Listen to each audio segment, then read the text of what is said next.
Kumusta ka? Okay lang. Ikaw ate. Okay naman na ako. Ano naman na ako, isip-isip. Wala, dami kasi nangyari. Siyempre, gusto ko rin mag-sorry. Sorry sa, hindi ko naman invalidate na ramdaman mo. Okay lang. Sana, lesson learned para sa atin. Sana, na ano ko na yung lesson ko, ikaw din sana.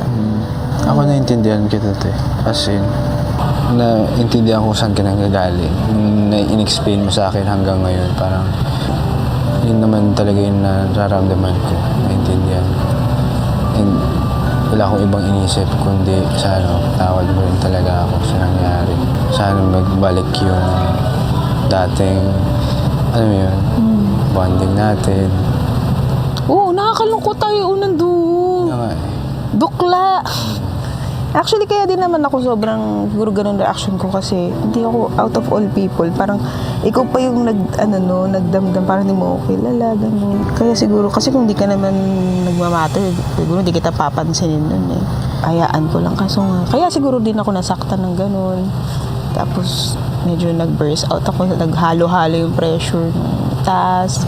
Yeah. Sobrang dami naman ng dibdib ko.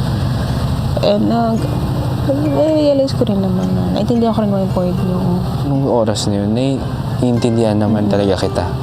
Sadyang pumitik lang, alam mo yun? ako din pumitik din no. Sorry nga din doon. So, miscommunication eh. Oo. Kaya rin siguro ganun na feel ko kasi di kita naintindihan nun. Kasi mali gets mo sa sinabi ko noon. Akala mo ikaw, nagkamali ka. Mali lang rin ako na Which is hindi. pumitik ako agad. Alam mo yun?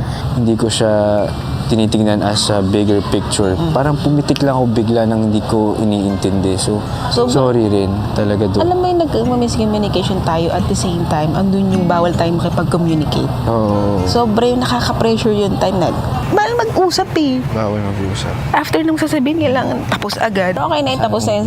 Sabi, gusto ko na rin ma-seal and Kamusta ka ngayon? pagtawanan na lang natin. Okay na ako. First pair. Oo nga, sana nga mag-bed tayo ulit if ever man.